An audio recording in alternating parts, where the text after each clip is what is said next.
ముందుగా ఏం జరిగిందో చెప్పుకొని దాని తర్వాత వీళ్ళెవరు, వీళ్ళు ఎటువంటి బాంబ్ బ్లాస్ట్ సంఘటనలో పాల్గొన్నారు, వీళ్ళు 30 ఏళ్లుగా రాయచోట్లో ఉన్నప్పటికీ కూడా పోలీసులు ఎందుకు గుర్తించలేకపోయారు, ఇప్పుడు ఎలా గుర్తించారు, సో వీళ్ళు ఎలాంటి సంఘటనలో బాంబ్ బ్లాస్ట్లో పాల్గొన్నారు, వీళ్ళ ఎండల్లో ఎలాంటి మెటీరియల్ దొరికింది, వీళ్ళకి కాశ్మీర్లో పహల్గామ్ అటాక్కి ఉన్న సంబంధం ఏంటి, ఈ విషయాలన్నీ మనం ఇప్పుడు చెప్పుకుందాం.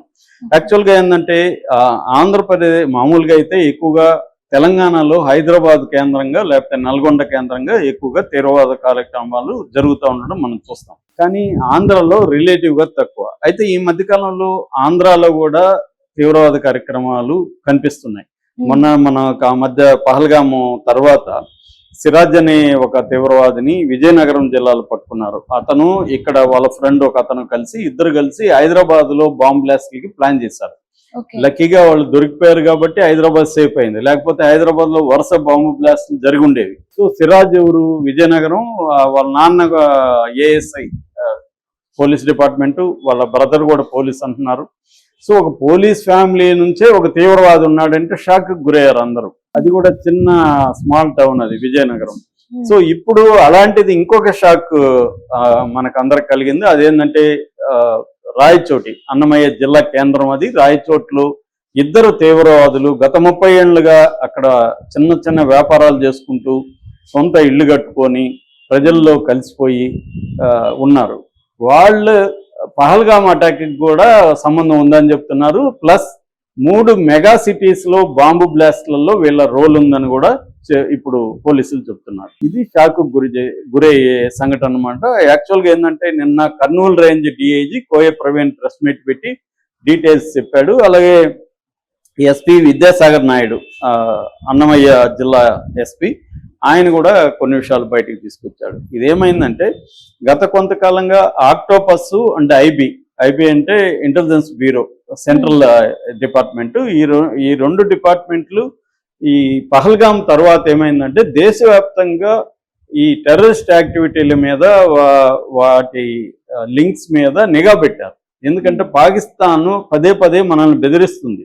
మీరు నీళ్లు ఇండస్ వాటర్ ట్రెట్టీని మనం ఆపేసాం కాబట్టి మీరు నీళ్లు ఆపితే మేము రక్తం పారేస్తామని వాళ్ళు బెదిరిస్తున్నారు. అట్లాగే అక్కడున్న కొంతమంది మసూద్ అజర్ లాంటి తీవ్రవాదులు నా ఫ్యామిలీని నువ్వు చంపావు కాబట్టి నీ దేశాన్ని నేను ఏం చేస్తాను చూడని ఓపెన్ గానే లెటర్ కూడా రాశారు మోడీకి. సో ఈ స్థాయిలో బెదిరింపులు ఉన్నాయంటే ఆల్రెడీ తీవ్రవాదుల యొక్క స్లీపర్ సెల్స్ అంటారు. వాళ్ళ నిర్మాణం ఎలా ఉంటుందో నేను చాలాసార్లు వీడియోలో చెప్పాను.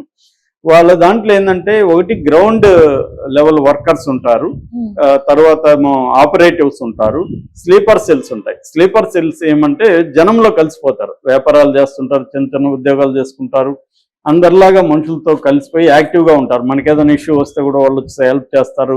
అలాగా జనంలో కలిసిపోయి సమయం వచ్చినప్పుడు ఇవి యాక్టివేట్ అవుతాయి. స్లీపర్ సెల్ అనేది యాక్టివేట్ అవుతుంది. అలాగా ఇప్పుడు ఎక్కడెక్కడ స్లీపర్ సెల్స్ ఉన్నాయి, ఎక్కడెక్కడ నెట్వర్క్స్ ఉన్నాయి అనేది నిఘా పెట్టే అన్ని సంస్థలు, ఎన్ఐఏ నేషనల్ ఇన్వెస్టిగేషన్ ఏజెన్సీ కానీ, ఐబీ కానీ, ఆక్టోపస్ కానీ, వివిధ సంస్థలు, అటు సెంట్రల్ ఇంటెలిజెన్స్ సంస్థలు, ఇటు స్టేట్ రెండు కూడా నిఘా పెడుతున్నాయి. ఈ నిఘాలో ఏమైందంటే ఇప్పుడు రాయచోట్లో ఇద్దరు దొరికారనమాట.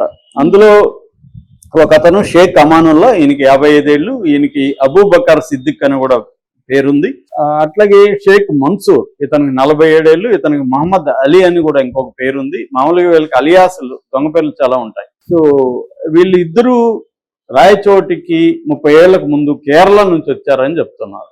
కేరళ నుంచి రాయచోటుకు వచ్చి ఇక్కడ ఇద్దరు కూడా ఇండ్లు కొనుక్కొని కట్టుకున్నారు. ఈ షేక్ అమానుల్లాదేమో కొత్తపల్లి జడ్పీ హై స్కూల్ పక్కనుంది, ఈ షేక్ మన్సూర్దేమో మహబూబ్ బాషా వీధి అనే ఉంది రాయచోట్ల, అక్కడ ఇతను ఉంటాడు. సో వీళ్ళ ఇద్దరిని ఇప్పుడు పట్టుకున్నారు.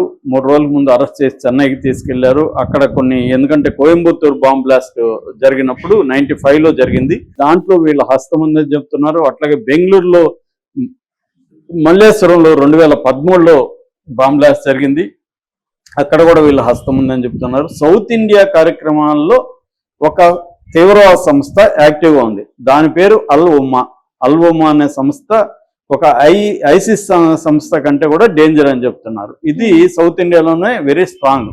ఈ అల్ఉమ్మా సంస్థకు సంబంధించిన వాళ్ళే వీళ్ళిద్దరు కూడా అన్నమాట.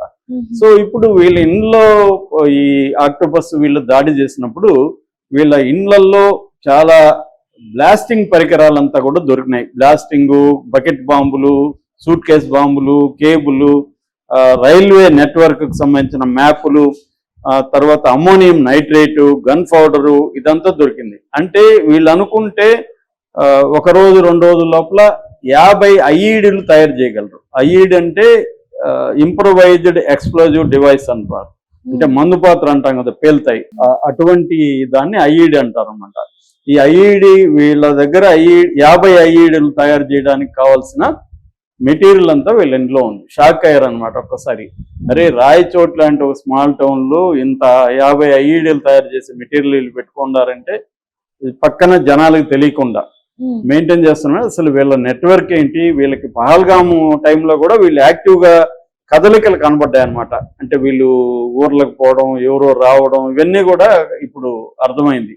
అంటే పహల్గాము తీవ్రవాదులకి వీళ్ళకి సంబంధం ఉందా, లేకపోతే పహల్గామ్ తర్వాత వివిధ ప్రాంతాల్లో అటాక్ చేయడానికి పాకిస్తానీ బేస్డ్ టెర్రరిస్టులు ప్లాన్ చేస్తే ఆ ప్లాన్ లో భాగంగా వీళ్ళు యాక్టివ్ అయ్యారా, ఇవన్నీ ఇప్పుడు విచారిస్తున్నారు.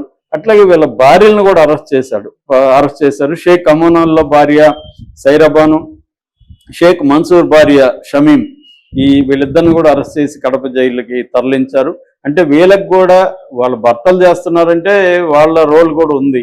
వాళ్ళు కూడా కోఆపరేట్ చేయబట్టే కదా చేస్తున్నారు. సో అట్లా వాళ్ళిద్దరి హ్యాండ్ కూడా ఉందని చెప్పి చేశారు.